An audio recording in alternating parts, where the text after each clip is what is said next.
જય હિન્દ જય ભારત મિત્રો. સ્વાગત છે તમારું નવા વિડીયોની અંદર. આ વિડીયો છે એની અંદર આપણે ચર્ચા કરવાના છે કે 1 એપ્રિલથી અમુક નિયમો છે એ બદલાઈ જવાના છે. ખાસ કરી અને બેંકના નિયમ 1 એપ્રિલથી બદલાઈ જશે. જો તમારું પણ SBI, bank of Baroda, Punjab national bank, axis bank, state bank of India કે કોઈ પણ બેંકની અંદર ખાતું છે તો આ વિડીયો તમારે જોવો ખૂબ જ જરૂરી છે. કારણ કે આનાથી થોડી બેદરકારી ઉપર પણ તમને ઘણો બધો ચાર્જ વસૂલવામાં આવશે.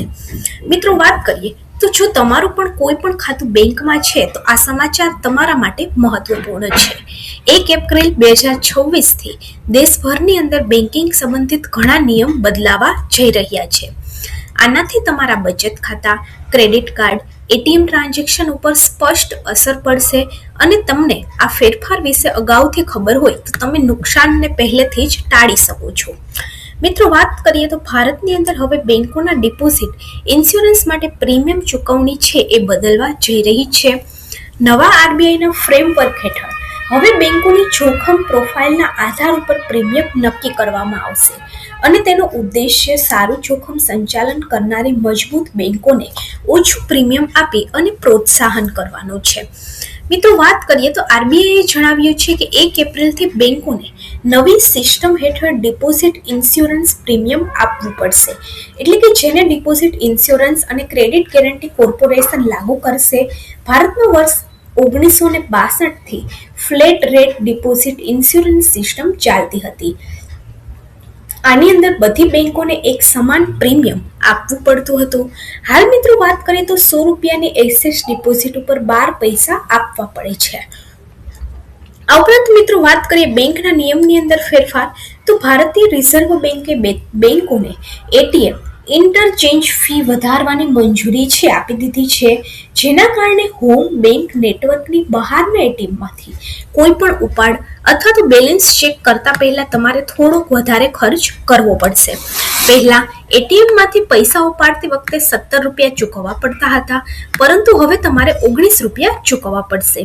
બીજી તરફ મિત્રો, વાત કરીએ તો પહેલા બેંકના એટીએમમાંથી બેલેન્સ ચેક કરવા માટે ₹6 ચૂકવવા પડતા હતા, પરંતુ હવે વધારી અને તમારે ₹7 ચૂકવવા પડશે. આ ઉપરાંત ડિજિટલ બેન્કિંગને પણ પ્રોત્સાહન આપવા માટે બેંકો સતત નવી સુવિધા ઉમેરી રહી છે.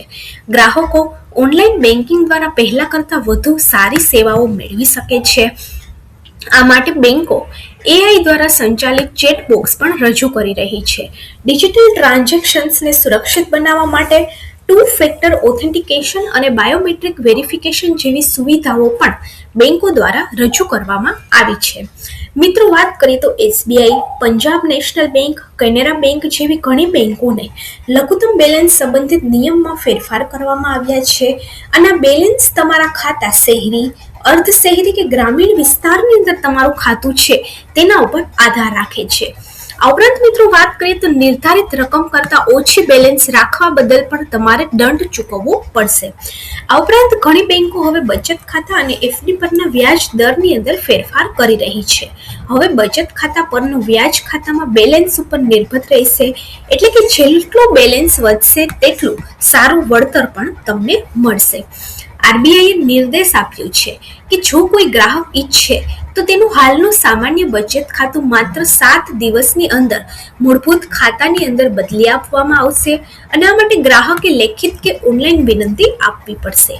અગાઉ ઘણી બેંકો આ પ્રક્રિયામાં વિલંબ કરતી હતી, પરંતુ ગ્રાહક ઉપર વધારાની શરતો લાદતી હતી.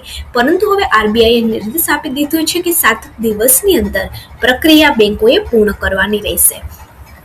આ ઉપરાંત મિત્રો, વાત કરીએ તો આરબીઆઈએ સ્પષ્ટ કહ્યું છે કે બેંકોએ આ ખાતાઓના નિમ્ન ગુણવત્તાવાળા અથવા તો મર્યાદિત સુવિધાવાળા માની શકશે નહીં.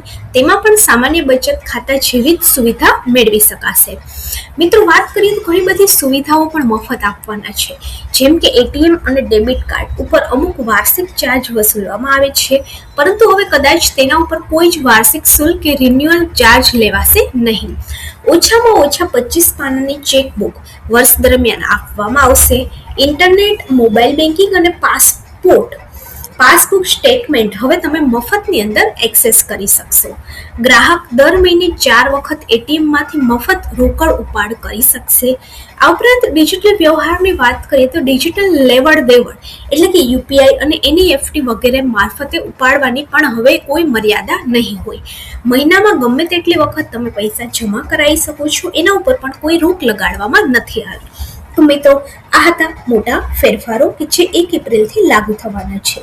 1 એપ્રિલથી તમારું કોઈ પણ બેંકની અંદર ખાતું હશે, ઘણા બધા નિયમ બદલાશે અને જેની સીધી જ અસર તમારા ખિસ્સા ઉપર પડવાની છે.